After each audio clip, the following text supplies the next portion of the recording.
Advocate M R Abhilash 26 ദിവസം മുൻപ് ഫെബ്രുവരി മാസം 15-ാം തീയതിയാണ് സുപ്രീം കോടതിയുടെ 5-അംഗ ഭരണഘടനാ ബെഞ്ച് ഈ ഇലക്ടറൽ ബോണ്ടുകൾ ഭരണഘടനാ വിരുദ്ധമാണെന്ന് പ്രഖ്യാപിച്ചത്.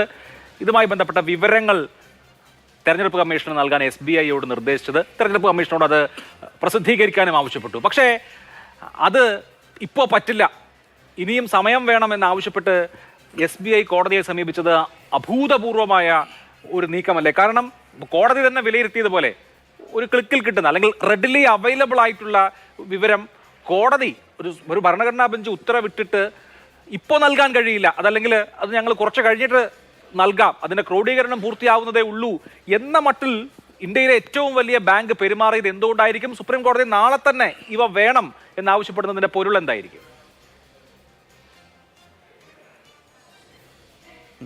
ശ്രീ അഭിലാഷ്, ഇന്ത്യയുടെ ബാങ്കിങ് വ്യവസ്ഥയുടെ 24% ഉടമയാണ് SBI എന്ന് പറയുന്ന രാജ്യത്തെ നമ്പർ 1 ബാങ്ക്. അപ്പോൾ ഒരു രാഷ്ട്രീയ താല്പര്യത്തിന് വേണ്ടി SBI സ്വയം അധപ്പതിച്ചുവോ എന്ന് ആർക്കും സംശയം ഉളവാക്കുന്ന തരത്തിലുള്ള മുടന്തം ന്യായങ്ങൾ നിറഞ്ഞ ഒരു അപേക്ഷയായിരുന്നു ബഹുമാനപ്പെട്ട സുപ്രീം കോടതിയിൽ SBI ഫയൽ ചെയ്തത്. ഏറ്റവും പ്രൊഫഷണലായി കാര്യങ്ങൾ ചെയ്യേണ്ടുന്ന SBI, എപ്പോഴും ചെയ്യുന്ന SBI, ഏറ്റവും ബഹുമാനിക്കപ്പെടുന്ന SBI രാജ്യത്ത് സുപ്രീം കോടതിയുടെ ഭരണഘടനാ ബെഞ്ചിൻ്റെ ഒരു നിർദ്ദേശത്തെ കാറ്റിൽ പറത്തുവാൻ വേണ്ടി വെറും ഡിസ്ക്ലോഷർ മാത്രമാണ് വരേണ്ടതായിട്ടുള്ളത്.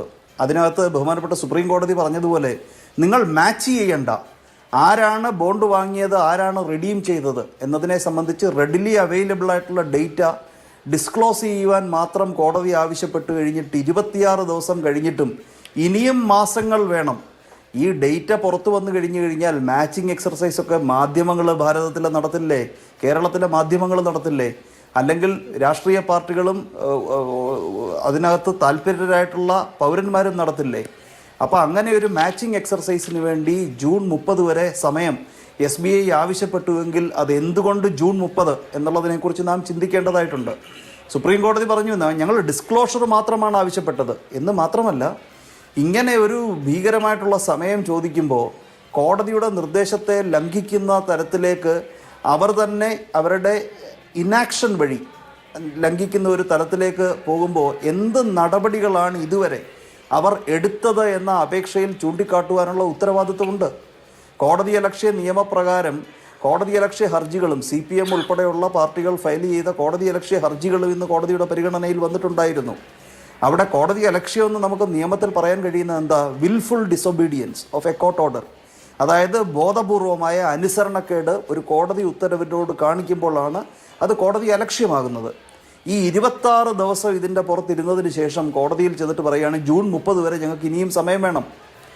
ഇൻഫർമേഷൻ ഡിസ്ക്ലോസ് ചെയ്യുന്നത് അവൈലബിൾ ആയിട്ടുള്ള കാര്യമാണ്, അവർക്ക് എപ്പോൾ വേണമെങ്കിലും ചെയ്യാം.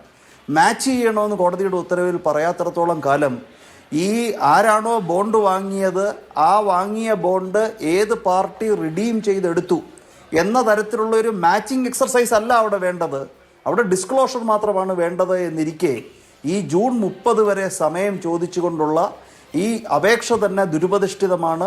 അത് ബഹുമാനപ്പെട്ട സുപ്രീം കോടതിക്ക് മനസ്സിലാക്കിയത് കൊണ്ട് തന്നെയാണ് ഈ അപേക്ഷ പരിഗണിക്കുമ്പോൾ തന്നെ നിങ്ങൾക്ക് we are putting you on notice, contempt നടപടികൾ ഇനീഷ്യേറ്റ് ചെയ്യപ്പെടും ഇനിയും ഇത് ലംഘിക്കപ്പെട്ടാൽ എന്ന നിർദ്ദേശം കൊടുക്കുക മാത്രമല്ല, ഇലക്ഷൻ കമ്മീഷനും ഒരു സാവകാശവും ഇത് സംബന്ധിച്ച് കൊടുത്തിട്ടില്ല. 2 ദിവസത്തിനുള്ളിൽ ഇലക്ഷൻ കമ്മീഷനും പ്രഖ്യാപിക്കണം എന്ന് പറയുമ്പോൾ ഒരു തരത്തിലും ഇതിനകത്തൊരു റിലാക്സേഷന് ബഹുമാനപ്പെട്ട സുപ്രീം കോടതി അനുവദിക്കുന്നില്ല എന്നുള്ള കാര്യം വ്യക്തമാണ്.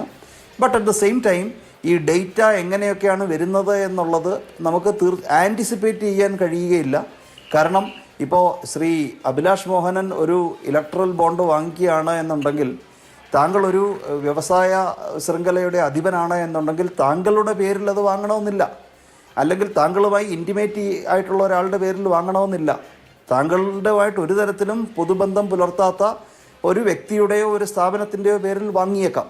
അപ്പോൾ അത്തരത്തിൽ കോൺഫിഡൻഷ്യാലിറ്റി ഒരു ഉറപ്പായിരുന്നുവെങ്കിൽ തന്നെയും അതിബുദ്ധിയോടുകൂടി അങ്ങനെ ആരെങ്കിലും പ്രവർത്തിച്ചിട്ടുണ്ടോ എങ്കിൽ ഈ പ്രതീക്ഷിക്കുന്ന രീതിയിൽ സ്വകാര്യമായിട്ടുള്ള എല്ലാവർക്കും മനസ്സിലാകത്തക്ക രീതിയിലുള്ള യഥാർത്ഥ കരങ്ങൾ ആരൊക്കെയാണ് ഇതിൽ പ്രവർത്തിച്ചത് എന്ന് വ്യക്തമാകത്തക്ക തരത്തിലുള്ള ഒരു ഡിസ്ക്ലോഷർ ഉണ്ടാകണമെന്നില്ല. ഒരു മീനിങ് ഫുള്ളായിട്ടുള്ള അർത്ഥപൂർണമായിട്ടുള്ള മാച്ചിങ് എക്സർസൈസ് നടത്തിയാലും അത് പുറത്തേക്ക് വരണമെന്നില്ല. അതൊക്കെ നമുക്ക് കാത്തിരുന്ന് കാണേണ്ടതായിട്ട് തന്നെയുണ്ട്. പക്ഷേ ഇവിടെ സുപ്രീം കോടതിയുടെ ഇടപെടിയിൽ ഇങ്ങനെ ഭരണഘടനാ ബെഞ്ചിന്റെ നിർദ്ദേശത്തെ കാറ്റിൽ പറത്തുവാൻ ഞങ്ങൾ അനുവദിക്കില്ല. ഇത്ര വലിയ റെപ്യൂട്ടേഷനുള്ള ഒരു ബാങ്ക് വെറും രാഷ്ട്രീയ താല്പര്യം സംരക്ഷിക്കുവാൻ വേണ്ടി അധപ്പതിച്ചു എന്ന് തന്നെ ഇൻഡിക്കേറ്റ് ചെയ്യുന്ന തരത്തിലുള്ള ഒരു സമീപനം തന്നെയായിരുന്നു. SBIയോട് സുപ്രീം കോടതി ഫ്രൗൺ ചെയ്യുന്നതൊന്നും എൻ്റെ ഓർമ്മയിൽ ഇതുവരെ സംഭവിച്ചിട്ടില്ല. വളരെ അപൂർവങ്ങളായിട്ടുള്ള തരത്തിൽ ഉള്ള സുപ്രീം കോടതിയുടെ ഭാഗത്ത് നിന്ന് വന്നിട്ടുള്ള ഒരു വാണിംഗ് ആണ് ഇന്നുണ്ടായത്. എത്രത്തോളം ബാങ്കിങ് ശൃംഖല രാഷ്ട്രീയ താല്പര്യങ്ങൾക്ക് വേണ്ടി അത് സ്വയം അധപ്പതിക്കുന്നു എന്ന് വരെയും ആരെങ്കിലും ചിന്തിച്ചു കഴിഞ്ഞാൽ നമുക്ക് കുറ്റപ്പെടുത്താൻ കഴിയാത്ത തരത്തിലുള്ള ഒരു ഡിസൊബീഡിയൻസ് തന്നെയാണ്, മുടന്തൻ ന്യായം തന്നെയാണ് സുപ്രീം കോടതിയുടെ മുൻപിൽ വെക്കുവാൻ ശ്രമിച്ചത്. പക്ഷേ നാളെ വരെ മാത്രമേ അതിനൊക്കെ ആയുസുള്ളൂ എന്ന് കോടതി തീരുമാനിച്ചിരിക്കുന്നു. തികച്ചും സ്വാഗതാർഹം.